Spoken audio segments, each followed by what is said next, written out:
You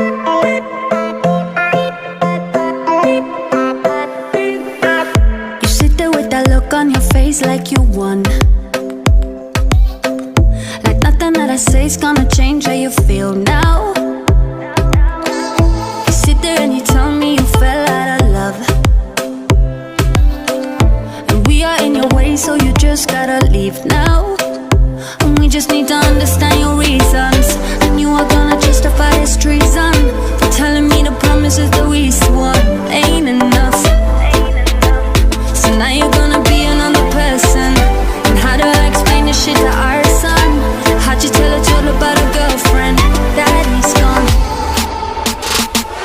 Well, I will be the strongest that he ever knew, and I will be that one he needs to love, strong enough.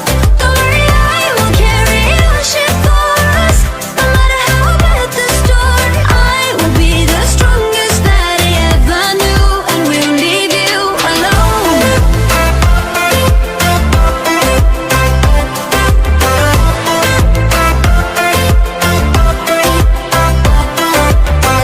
You sit there with your phone in your hands and you're hurt. You tell me that you feel like you lost me when he came. I'm sorry, but I cannot connect with your words, 'cause right now what matters isn't yours, but it's his name. And we just need to